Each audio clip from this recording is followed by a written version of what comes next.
XRP, which is sort of the official name of Ripple's cryptocurrency, tumbled 26% from its record high of $3.84 hit yesterday. Ripple actually doesn't control XRP. XRP is an open source technology, very analogous to Bitcoin. To Bitcoin or XRP. I have got such a big video for you guys, for my XRP army people. So here's a video about XRP and Ripple.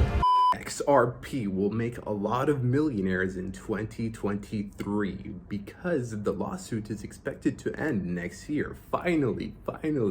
And the price of the XRP token will reflect a positive result. If we win or if we settle against the SEC, you should expect XRP to head towards all-time highs and way more. Now, it will make a lot of millionaires, and if it does not make you a millionaire, it will at least 10x in my opinion. So it could make you rich. Now, also Ripple, the company that's in charge of the adoption of XRP, has connections with the FedNow system, which is expected to launch in 2023 as well.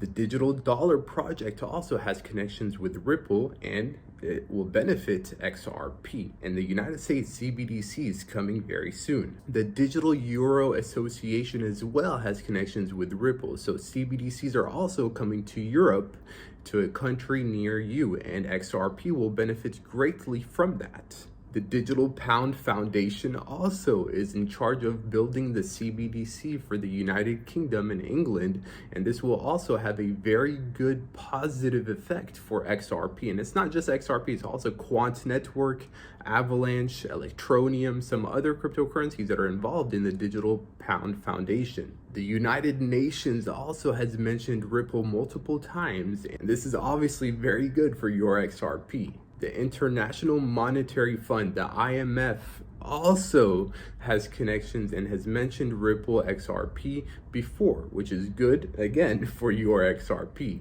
Now, the World Economic Forum, one of the most powerful and elite organizations in the world, has partnered up with Ripple to grow the adoption of decentralized financial tools and instruments for the new world financial system. Ripple could be the next Bitcoin. What do you think, Brad? Is that a compliment that Ripple could be the next Bitcoin? Well, I think if we're solving a real problem and it's at scale, then I think it's a compliment. I think the most important thing that is going on in crypto is understanding what is real and what is just hype.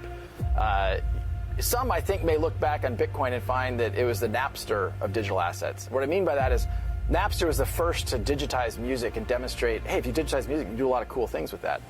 But ultimately, they were circumventing trademark laws, they were circumventing royalty payments, and government stepped in, and Napster was not successful. But Spotify, iTunes, Pandora, they were very successful. I think what you'll find is that maybe the next generation of digital assets ends up solving some of the original problems that Bitcoin set out to solve. So we now have well over 100 customers, ranging from some of the biggest banks in the world to payment providers to the Western Unions and MoneyGrams, Linlin Pay out of China. How many banks? It's over 100. I actually don't know the exact number now. Last time we announced it publicly, we said over 100. We'll probably announce the next one when we get to over 200. We're signing up more than a bank a week now. The thing is, it's not the number of banks, it's the volume for sure out there. What kind of volume are you looking at? Well, we've had one that we can talk publicly about is we have one corridor run by SEB, which is one of the first or second largest bank in Sweden, has done over $1 billion USD equivalent through one corridor. So while on the global macro scale, we're still just getting started. I think we're on mile 1 of a marathon, but we've crossed that starting line. Like, this is real activity in production systems where customers are really benefiting from that. We clearly have a long way to go, and the overall maturity of the digital asset market, I think, has a long way to go. But if we keep going back to let's focus on a real problem and solve a real problem for real customers, I'm really optimistic. You have several products. We talked about the system, RippleNet. You also have a digital token, which is the XRP. How is the XRP doing? Because we saw it surge 1,300%. Right. So XRP actually was the best performing digital asset in 2017. It was up, I think, something like 25,000%. The excitement around digital assets is because I think you're solving a real problem. And I think one of the things you saw happen, particularly last December, is there's understandably concern about regulation and what does that mean for digital assets. From the get-go, Ripple has worked with regulators, and we have worked with regulated institutions like banks, where there isn't regulatory uncertainty. And so we have found that part of the reason why XRP has performed well is because people realize, hey, wait a minute, back to your question, is XRP the next Bitcoin? If we work with the system to solve this problem, and we can solve that problem at scale, a problem measured in the trillions of dollars, then there's a lot of opportunity to create value in XRP. But how can there be clarity on regulation when different countries are adopting different strategies when it comes to regulation? And the other thing as well is volatility. I mean, why use a cryptocurrency when it's so volatile right now? Yeah. So look, it's a really important question. I think there's a lot of misinformation out there. I've kind of jokingly suggested that when people talk about regulatory uncertainty, it's often people because they don't like the regulation. They're not actually regulatory uncertainty. If you think about a XRP transaction from one regulated financial institution, a bank or a payment provider, they're doing what's called a KYC check, which references Know Your Customer. There's a global regulatory framework around KYC.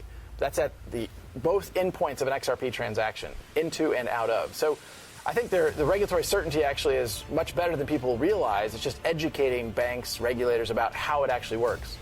Now, the volatility point is also a good one. XRP has clearly been volatile, as all digital assets have been. The nature of how an XRP transaction works, though, it's 1,000 times faster than Bitcoin. So the volatility risk you're taking around XRP is only for 3 seconds. So the volatility risk ends up being very, very, very, very small because it's so fast. For XRP, you've been looking at banks. If you take a longer term period, who else are you targeting for XRP? What would make sense?